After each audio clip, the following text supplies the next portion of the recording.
Halo teman-teman investor, di video kali ini kita akan coba membahas sekilas ya mengenai IPO Yupi. Karena memang IPO Yupi ini cukup hype ya, karena ya permen Yupi akan IPO, permen kesukaan kita waktu kecil. Nah, kira-kira bagaimana overview maupun kinerja dari Yupi sendiri? Yuk kita bahas.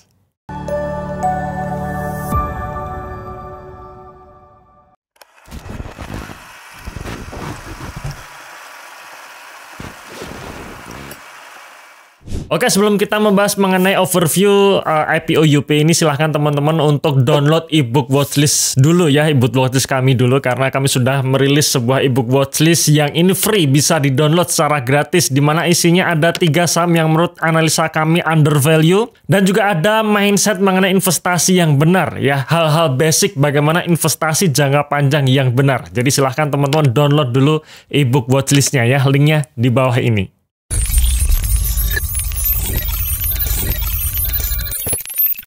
Oke, kita mulai dulu dari indikasi jadwal IPO Yupi ya, yang dimana book building atau masa penawaran awalnya sudah lewat ya, yaitu maksimal tanggal 10 Maret kemarin.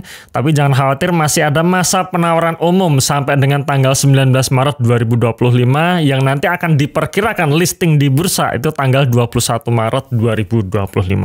Nah, sekarang kita lihat sekilas mengenai overview dari IPO Yupi ini. Pertama, jumlah saham yang akan dilempar ke publik adalah sebesar 854 juta lembar saham, alias sekitar 10% dari jumlah lembar saham yang ada ya, atau yang beredar.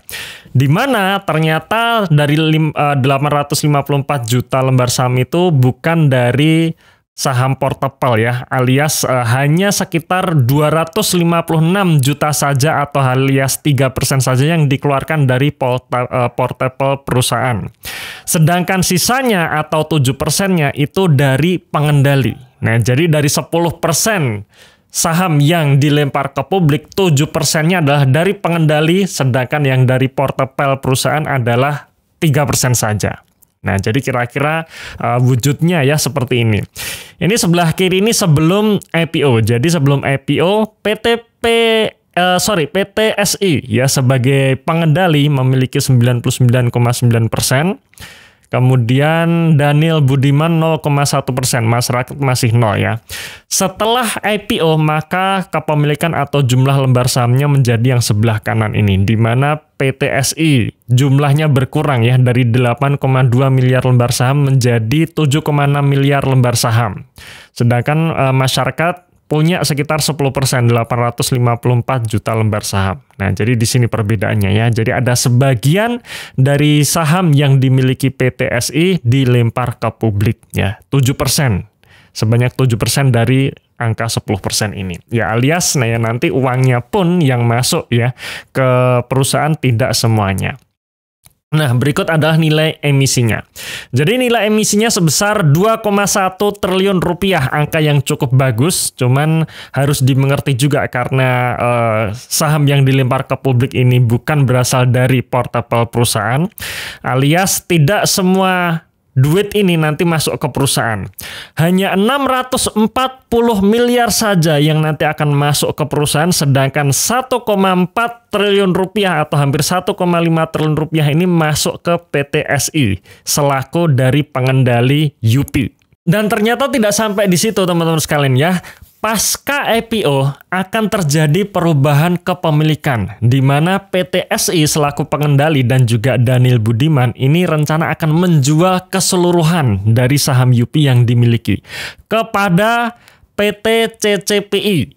Ya, CCPGL dan PT CCPI. CCPI ini anak perusahaan dari CCPGL. Dan ini dilakukan pasca IPO. Jadi IPO dulu ya, setelah PTSI mendapatkan uang 1,5 triliun tadi, ini baru dijual semuanya ke PT CCPI.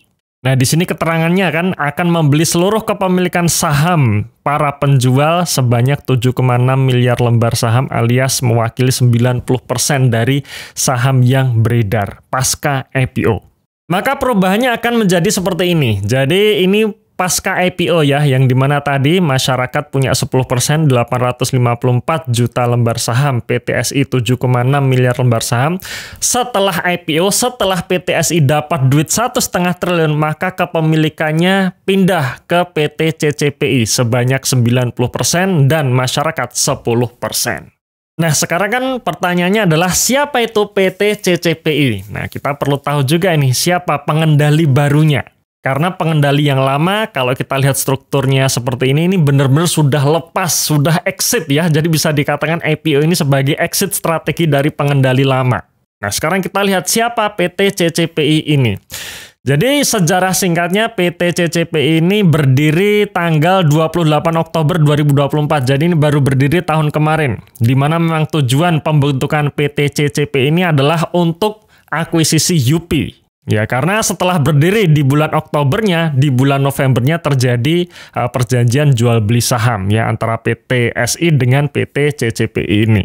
Lalu siapa pemilik dari PT CCPI yang baru berdiri ini? Nah, ternyata PT CCPI ini kalau teman-teman membaca secara lengkap prospektusnya ya, maka holding tertingginya ini adalah Affinity Fund.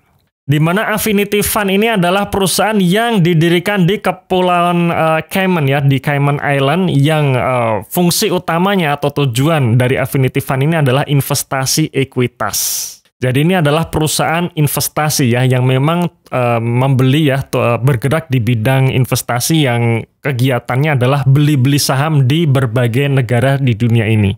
Dan yang harus kita perhatikan adalah bahwa seluruh investor dari Affinity Fund adalah investor pasif, yang dimana tidak ada individu yang mengendalikan Affinity Fund atau CPHL alias induk dari CCPI ini. Dan berikut ini adalah struktur dari kepemilikan PT CCPI. Jadi ini induknya ya, ini PT CCPI-nya, kemudian atasnya ini adalah Affinity Fund, yang ternyata tidak ada individu yang mengendalikan penuh dari Affinity Fund ini.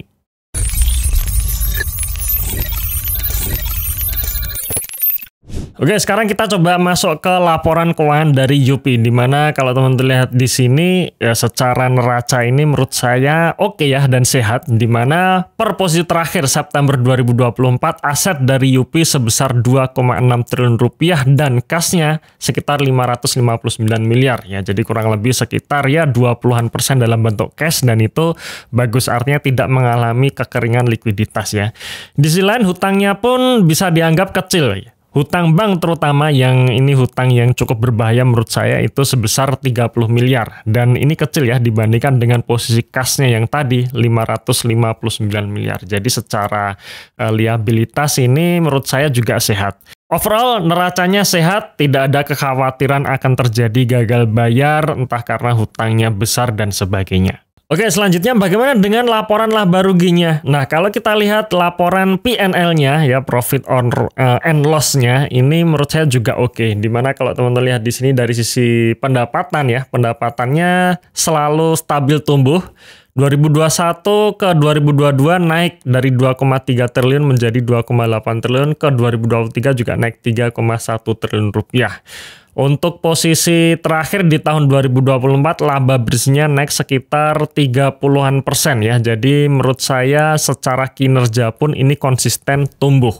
Kemudian kalau kita lihat dari laporan arus kasnya juga selalu positif, di mana kas yang dihasilkan dari aktivitas operasi selalu positif. Baik itu operasional maupun setelah pembayaran pajak dan pembayaran bunga ya, yang dimana selalu positif dan selalu tumbuh setiap tahunnya, bahkan tahun 2024 ini juga tumbuh.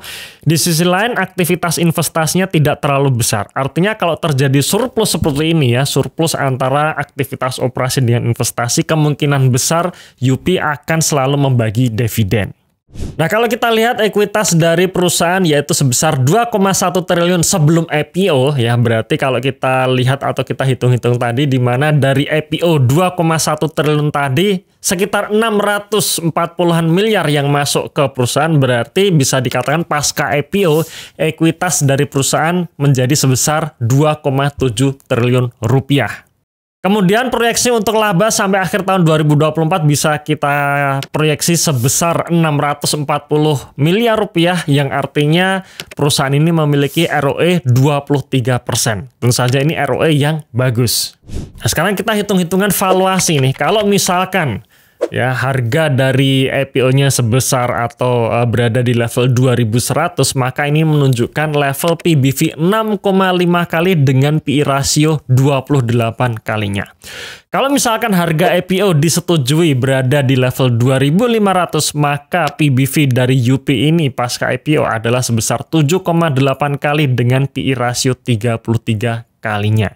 Tentu saja ini bukan valuasi yang murah ya, tapi cenderung premium. Ya, mungkin bisa dikatakan ini sebanding lah ya, mungkin dengan kinerja maupun rasio dari UP yang sangat sehat. Menurut kalian dari overview tadi, menarik nggak untuk IPO UP kali ini? Ya, coba tulis pendapat kalian di kolom komentar ya.